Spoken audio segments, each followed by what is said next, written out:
Namo tassa bhagavato arahato samma sambuddhassa. Namo tassa bhagavato arahato samma sambuddhassa. Namo tassa bhagavato arahato samma sambuddhassa. Buddhaṃ dhammāṃ saṅghāṃ namasami.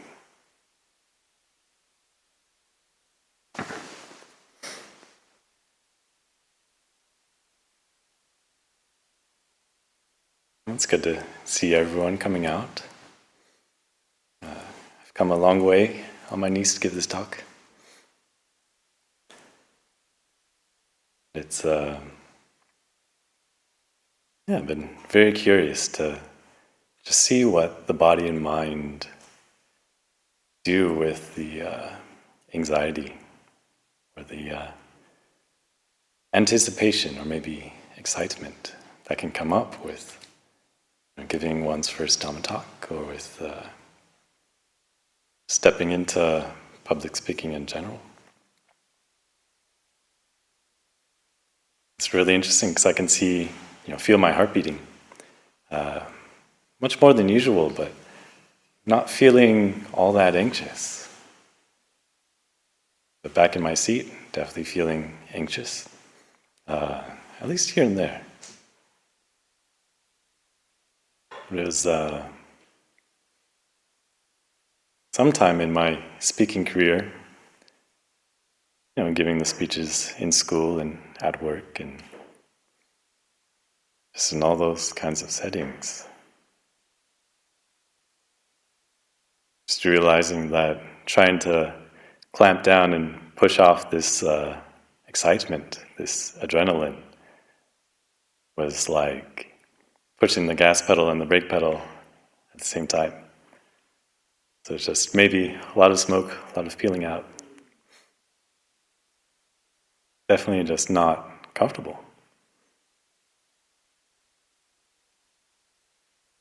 So I started to allow the excitement to flow through and to use it instead of fight against it. That's been very helpful.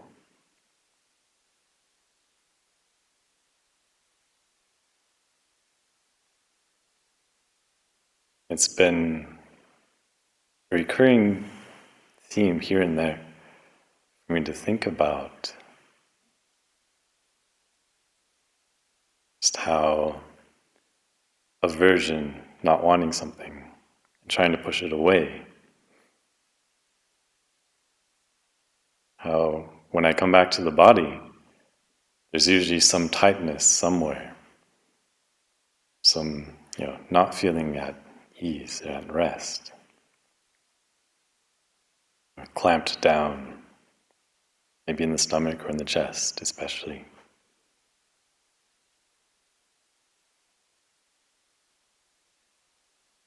But then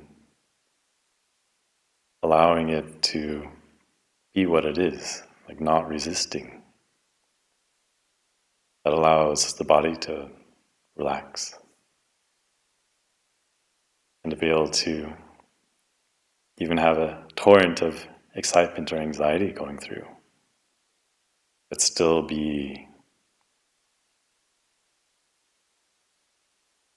at ease.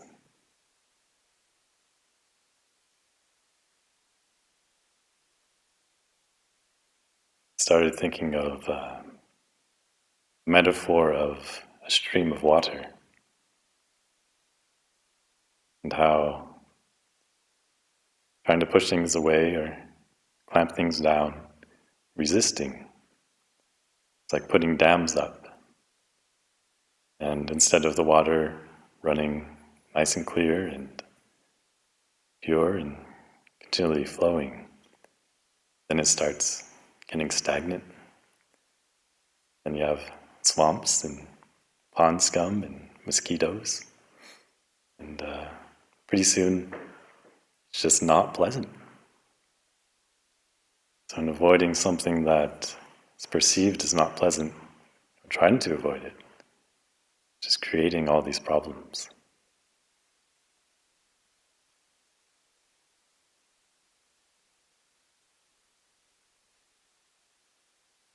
So the body's been a very valuable tool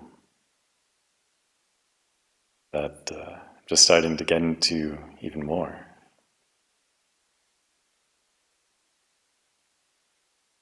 Just checking in with the body. What does it feel like?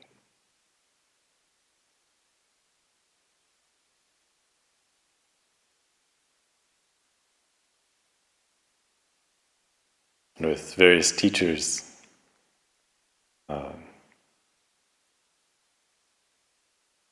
Ngwangpa Pasano and Anand Jeff come to mind. I've heard them say essentially that whatever's going on in the mind will have a corresponding feeling in the body. And I found that to be very much the case.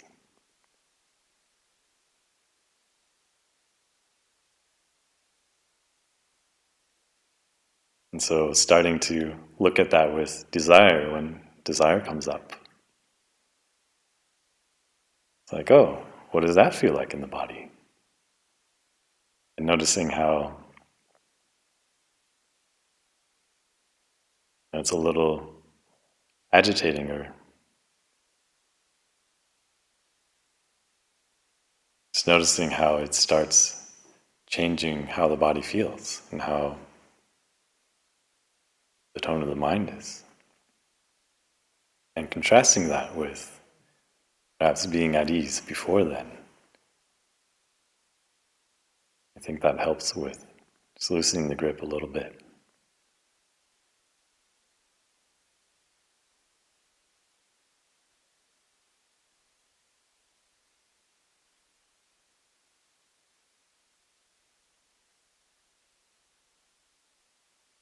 It seems like a habitual reaction to a lot of unpleasant or surprising things, or things that I'm not looking forward to, is tension or flinching or trying to dim experience. This is all very automatic, very habitual. But then instead going towards non-aversion, I don't have to embrace what's going on with hugs and Care Bear rainbows. Sometimes that's basically impossible from where I'm at. But then just to allow, to let things be what they are. This concept of non-aversion can be just kind of a gateway to being at ease in the body.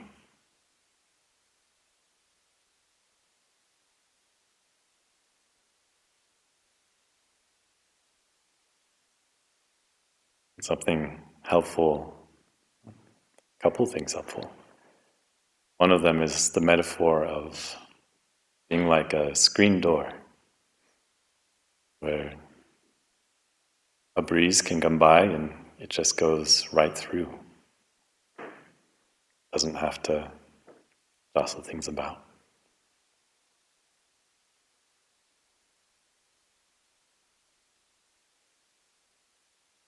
And there's a sutta in the Majjhima Nikaya, maybe 31, but it's the one that talks about the bandits, even if they're sawing your limbs off, and still having thoughts of goodwill towards them.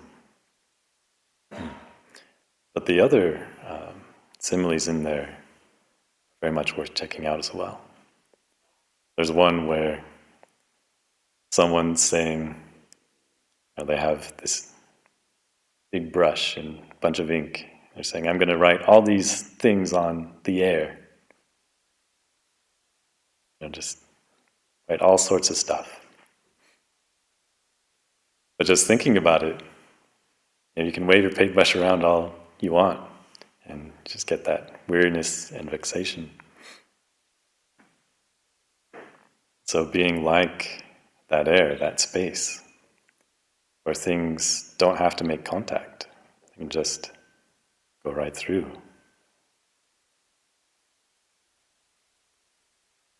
Being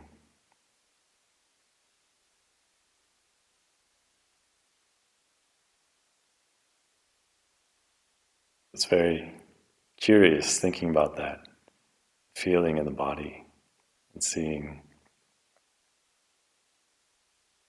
if I release, let go, then what is there to be painted on? So it's through the body that not self starts to make some sort of sense to me.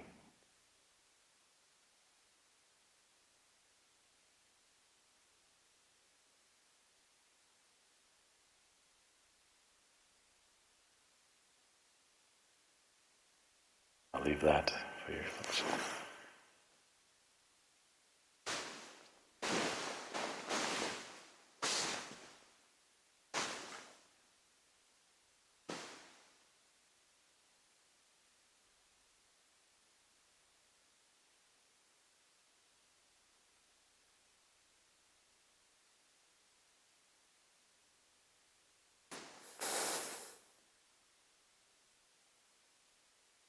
Namo tassa bhagavato arahato samma sambuddhassa.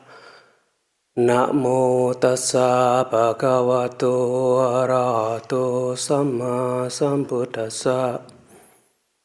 Namo tassa bhagavato arahato samma sambuddhassa. Buddhang dhammang sanghang namasami.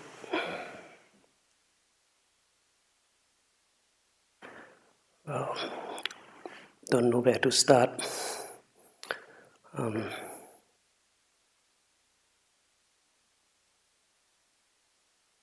Vassa's over, so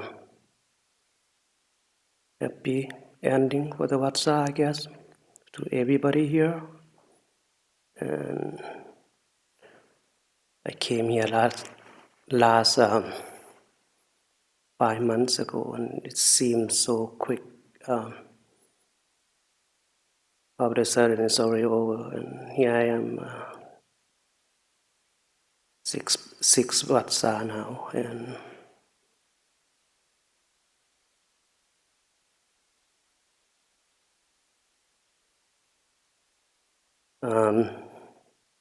my name is Tansit. I am a Lao Canadian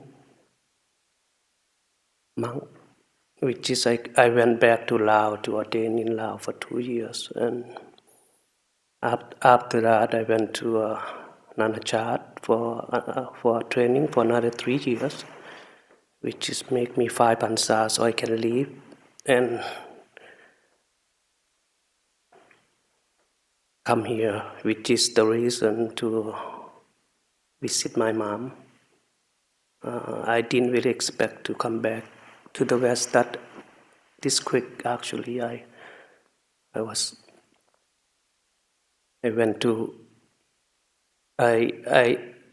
basically grown up in Canada most of my life. I stayed there almost 40 years and never went back to Laos, and all of a sudden I just want to go over there, and I feel so good back home after so long, and I just feel at home. And unfortunately, it doesn't work out as a monk life in Laos, because it's the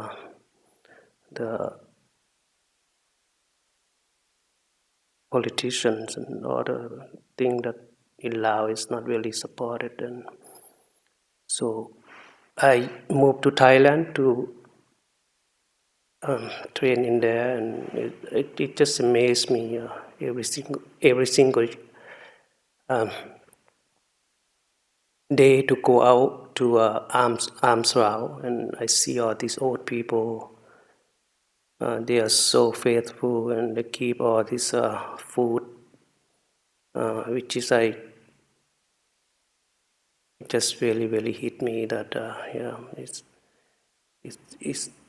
I don't know what I was missing, back home after all this year, and I feel really fortunate that I become a monk, and I'm really happy after I see all this, and I say, wow, I really wish that I can see this a little bit earlier, comparing to this young kid here. They're like half my age. They're like my kid, and they already realize this path, and they are so lucky. I feel that they are very, very, very lucky. And yeah, I don't know. I don't. I don't remember when I was their age, like Nikki was like maybe Anagārika Nick's only like 25, way younger than my kid. My kids, the oldest sister, daughter I have is 30 years old already, and yeah, I am a grandfather of 5. I have 2 daughters, and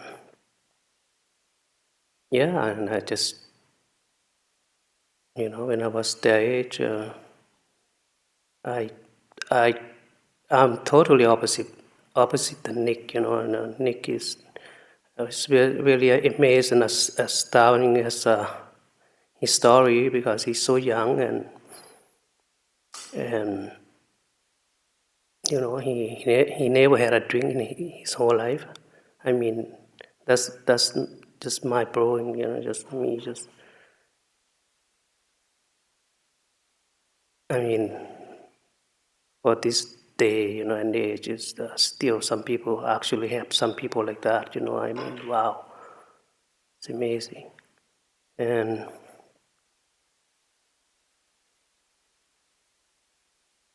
yeah, I mean, when I was his age, you probably gonna have to like drag me in, to be in here like this. That's one of the things that's really amazed me about this kid. They just, I don't know, there must be the karma or the past life that they probably invest a lot of this thing, and I hope they realize that, and I hope they keep this thing and keep going with this thing, because they already found the right path, and they're so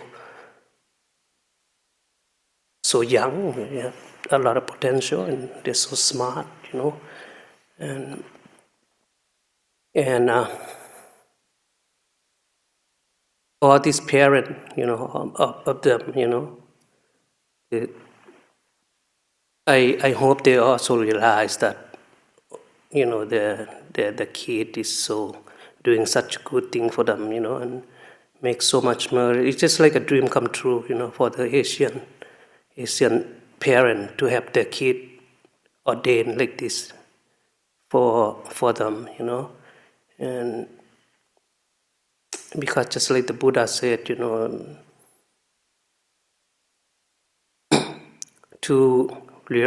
realize the Dhamma is really, very difficult, and here you found it. And he was saying, even it's like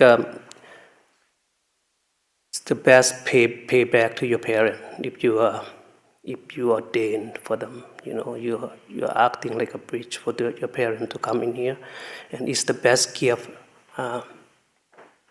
there is for your parent. It's not no other gift that is bigger, higher than this, because he was saying, even though your kid is you carry your kid on both shoulder, and then your parent, and then you feed them, for 100 years, one on each shoulder.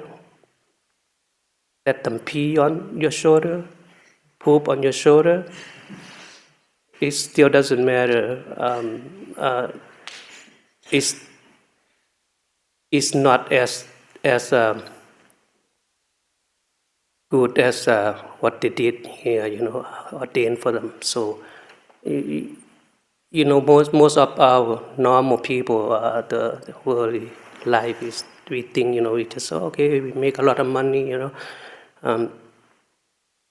buy parent a house, big house and cars and stuff like that, that's nothing. That's not really pay back. What these kids are doing, they didn't keep them that material thing, but they actually keep them, the better gift than that, which is help them end of the suffering, and the more they keep, the more the parent just have more merit and more, not heavy, not like a material thing that the more you get, the more you get heavy, and because of attachment, and and stuff like that. But yeah, anyway,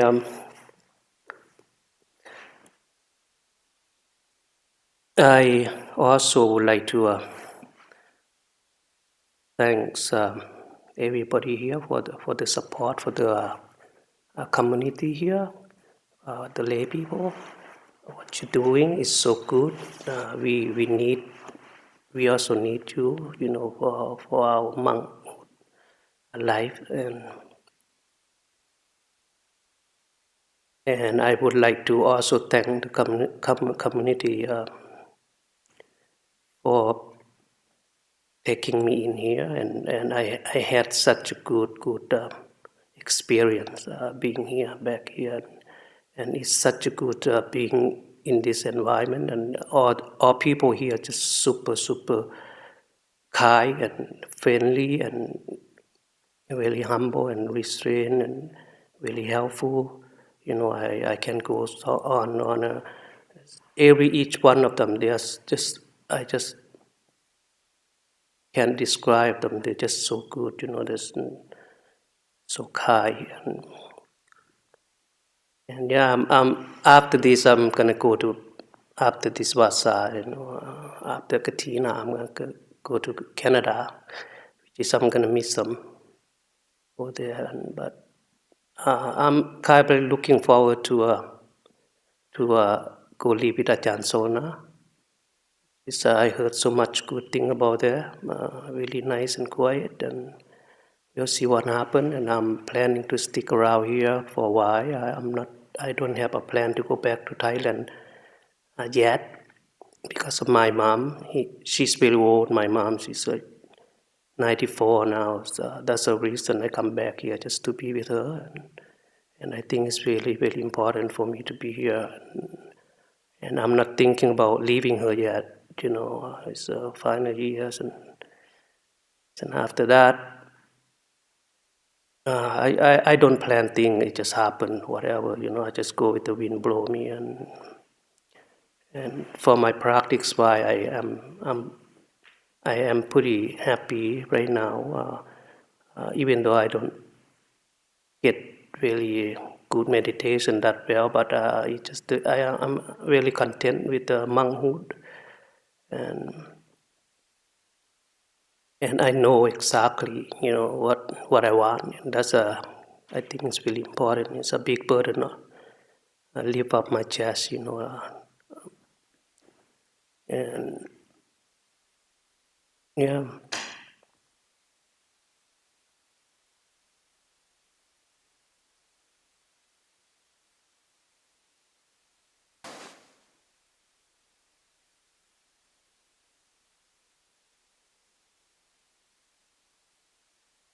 Namo tassa bhagavato arahato sama sambuddhassa.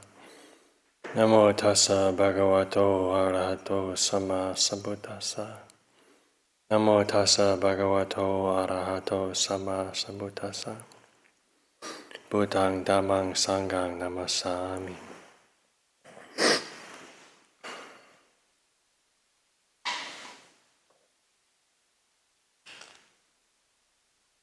So after Tansid's talk, I had the thought, if my name is not called, I'm going to go to the bathroom. And if my name is called, then I'll give a Dhamma talk.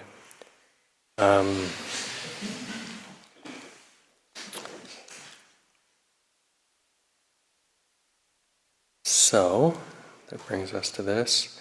It's funny watching my mind every time I know that there's about to be a name pulled out.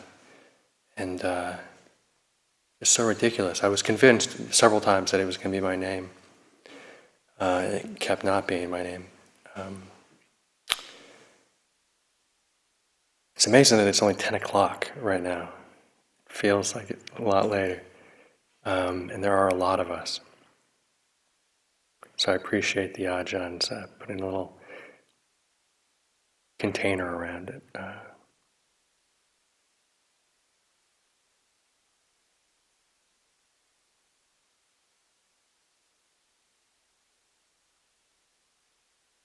So one of the few Dhamma talks attributed to Ajahn Mun, there's one piece that I think about not infrequently. He talks about the body as the supreme vehicle for enlightenment.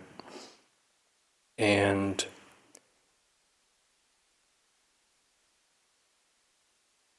as a dosa type, somebody whose mind tends towards negativity, anger, criticism, not to say the other kilesas are not well represented as well, but the dominant strain is that one.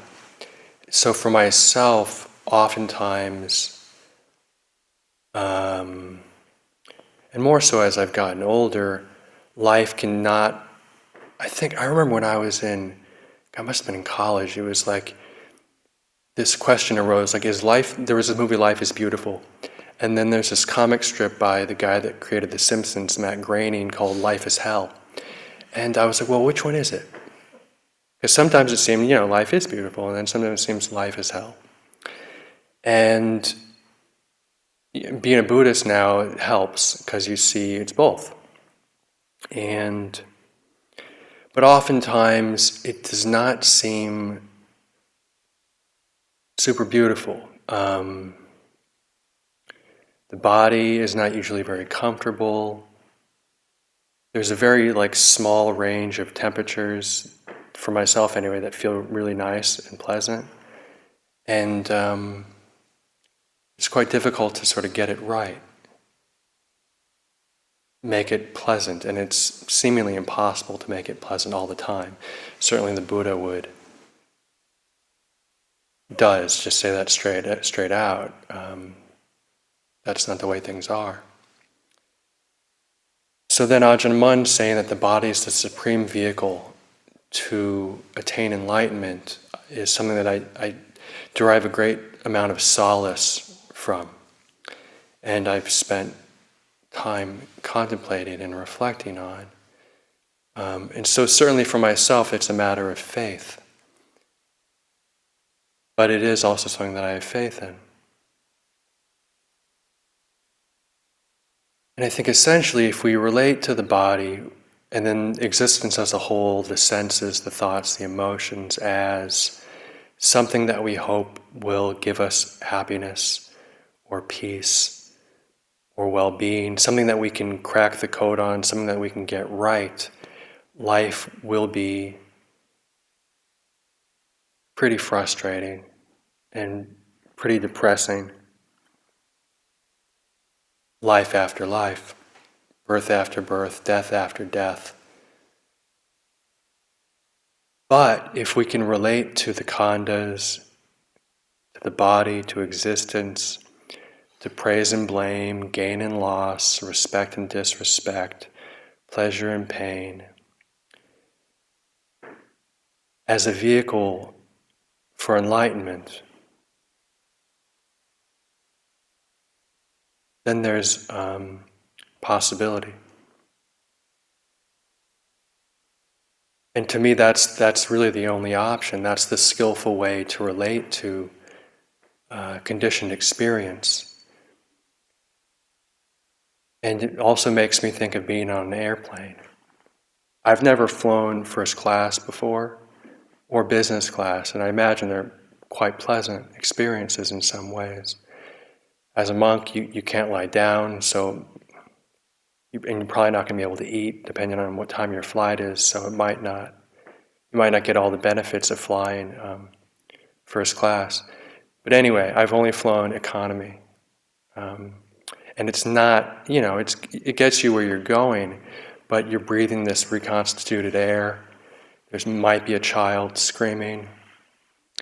The bathrooms are pretty small, but it can get you from point A to point B.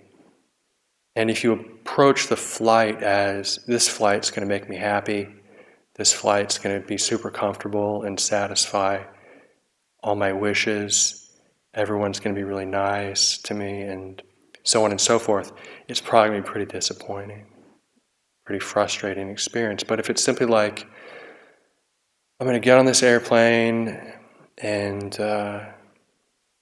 most likely I'll get where I'm going, to me that's a skillful way of relating to the experience.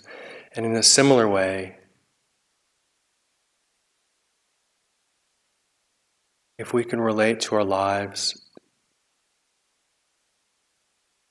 I mean, not like in a totally mercenary attitude as like, completely a means to an end, but pragmatically, realistically as, this is not going to make me happy, this is not going to give me lasting happiness, I'm not going to make this stable or secure, but I can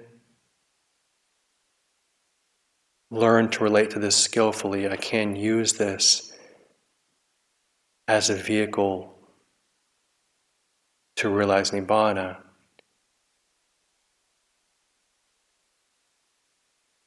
Yeah. Then there's hope. There's an immense amount of hope.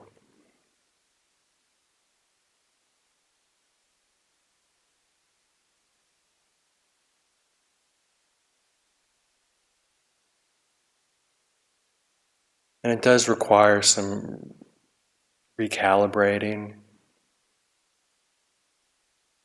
how one looks at things, how one relates to things.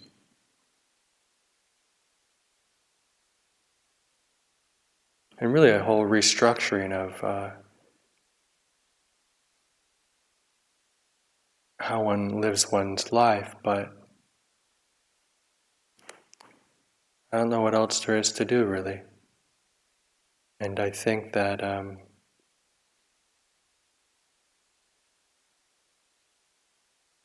it's the only way of relating to the things that makes any sense. And it does require a leap of faith. But I think if one looks at the Buddhist teachings and the teachings of the Kuba Ajahns and reflects on them and looks at one's experience, it does all line up.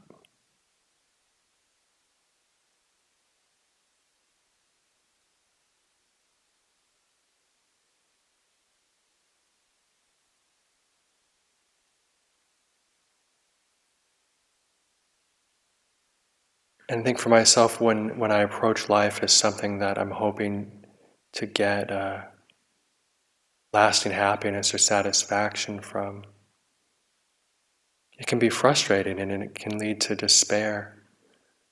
But this other way of relating to experience, for myself, leads to hope and leads to faith. And in the meantime,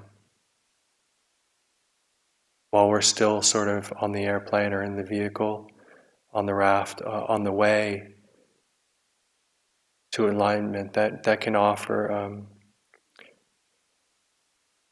think, a great deal of solace.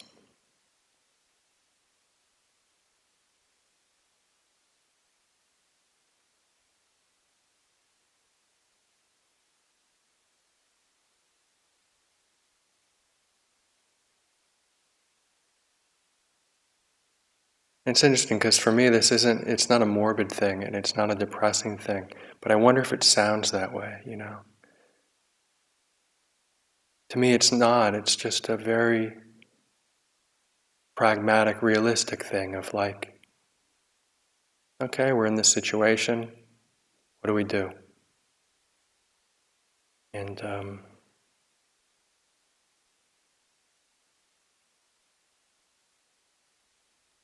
I'm almost just trying to finish this before the bell rings. That's happening also. So yeah, there you go. That's what I think.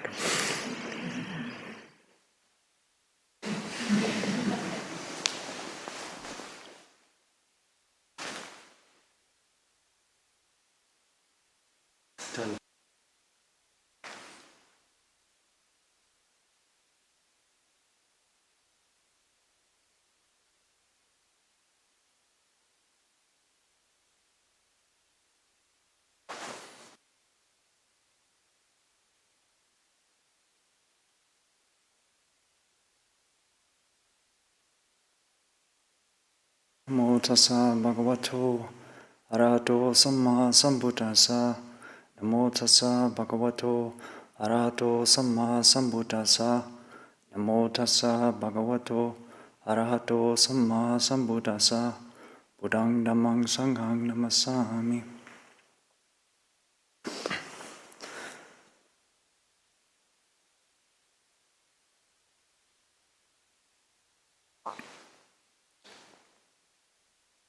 Pesalo went to the bathroom.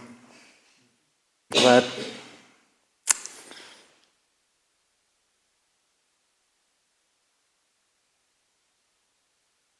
So, I am not among any of the groups that got a sadhu at the beginning of the night. And I'm not looking for one. I'm not fishing for a sadhu. I mean, I'll take it if you guys are interested, but I don't need it. But today I'm one vassa. Oh, thank you. Myself and Tan Gunavira. We're monk twins. We ordained on the same day, and one vassa. It's a big deal for me. I mean, one, because when people ask how many vassa I was during the vassa, I'd have to say like I'm 0.33 vassa. You know, it just sounded weird. So I've got a nice round number now. I'm one vassa. Of course, here, one vassa means you've been here for about 3 years, and like Anagārika Jordan was talking about, means you're wearing those white clothes even when you're in brown for 3 years. So you get to see a lot come up. But so just being here for 3 years, for me is a pretty big deal. There are a lot of things in my life that I don't like the word quit. I didn't feel like it was like, I want to do this, but I quit. You know, it wasn't like, I can't do this. It was just like, what's the point? This doesn't really matter. This is pointless.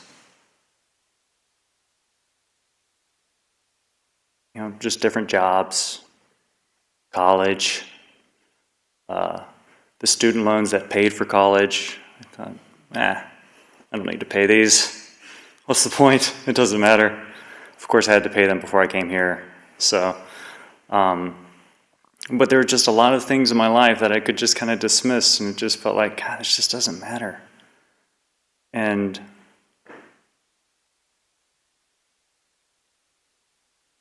that can make you feel pretty lost, I guess, you know, when it just doesn't feel like many things matter. But when I came in contact with the Dhamma,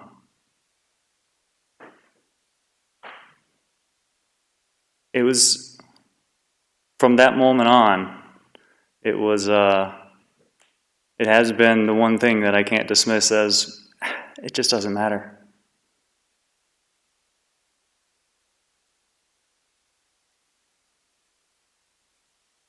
When it's that first noble truth. Tom Pesalo was reflecting on when I started, you know, you really reflect on that. Of course, like our chanting, it's birth is dukkha, aging is dukkha, death is dukkha. You know, birth, you're kind of like, well, I'm done with that. I don't really remember it. And typically in the West, we don't really think we're going to have to do it again. Aging, if you're young, not really much of a thing. Death, okay, yeah. But then you get into those other things where it's like association with the disliked is dukkha. Okay, yeah. Yeah, I've come in contact with a lot of things I dislike. It's not very pleasant. Separation from the liked is dukkha. Yeah. Yep, I've been separated from a lot of things that I really like. It's unpleasant. Sorrow, lamentation, pain, grief, and despair. Yeah, emotional turmoil, that's pretty uncomfortable. And, coming in contact with the Dhamma and hearing about the Noble Eightfold Path, a way to overcome these fundamental discomforts of existence. Well, when you really think about these things in life that are dukkha, it's like, okay, well, I've got, how can you argue with dukkha? It's a good place to start. Like, you can't argue with these things that are so uncomfortable in life. And, once you face the fact that, yes, there are these uncomfortable aspects of life, what are you going to do about them? Well, I feel like it's like there's two very distinct roads. Like, you can think, okay, I'm just going to have to get rid of everything that I don't like. I'm going to have to never come in contact with anything that I don't like. I'm going to have to maintain everything that I like, only things I like. I'm only going to hear things I like. I'm only going to smell things I like. I'm only going to taste things I like. I'm only going to be around people I like. I'm only going to feel pleasant sensations on my body. I'm only going to think pleasant things. You can try and go that road, but, you just think about it rationally, it's just not going to work. Boy, that's a hopeless endeavor, trying to do that. Not that I haven't tried. I definitely spent a lot of time trying that, even after finding the path. It's amazing. There's something about me that just thinks I can manage that. But, the other option is the path. And it's like, the other option is, can I develop a mind that is capable of being at ease with these things? Really understanding these things and, maybe not necessarily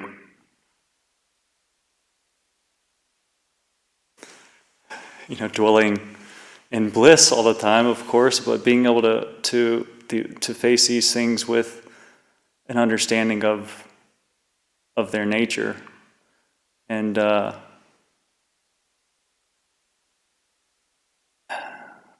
when you look at it like that, what other option do you have?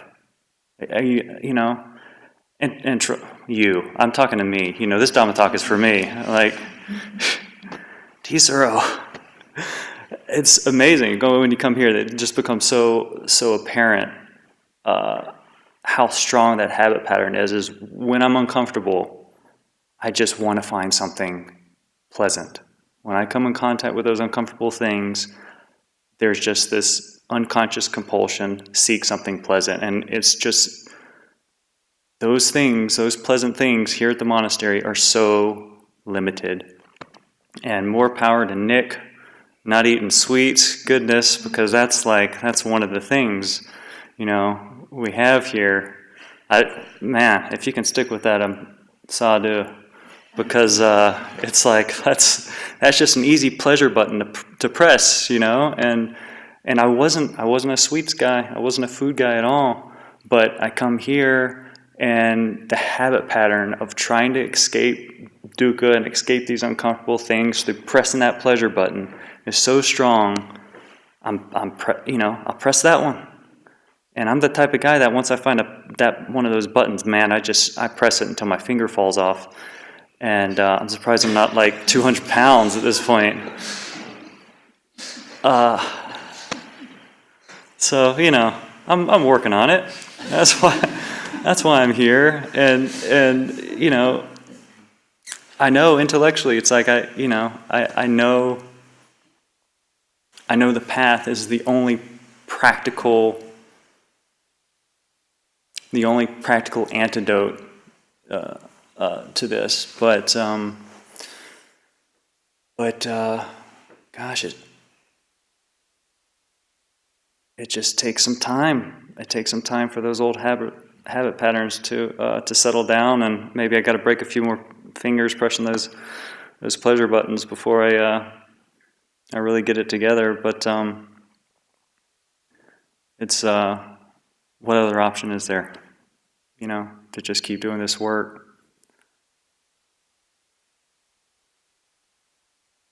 I didn't look at the clock. How far am I? Oh, okay. All right. Thank you.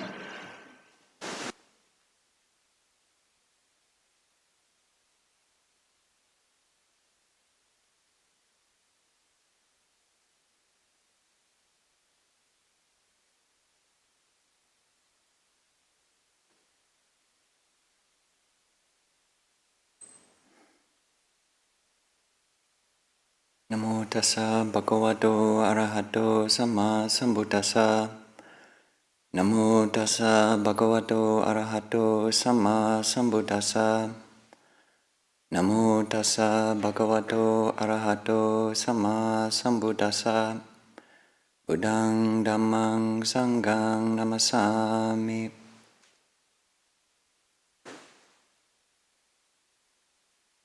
I brought my own timepiece so that I wouldn't get the gong. At least that's my hope. Very nice to see everybody. Good monk friends and lay monastery friends. I really appreciate these Pavāraṇā talks. I was in Thailand for the last 3 or 4 years, and I would always find a way after vassa to be able to listen to everybody's talks, like borrow someone's cell phone or find some way to listen to everybody's talks, because I really appreciate them, and learn new things. Didn't know that Tankachana served bike pilgrimage in 2003. Didn't know Chittapalo played guitar. Didn't know it was possible not to eat sugar.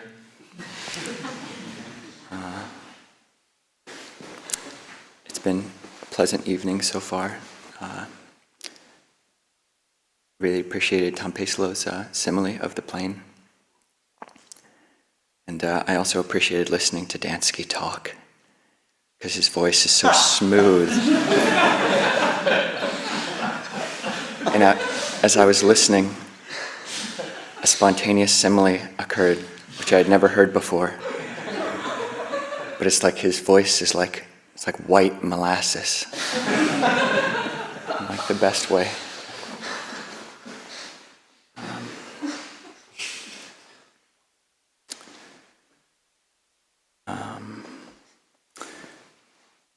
But what I was thinking of talking about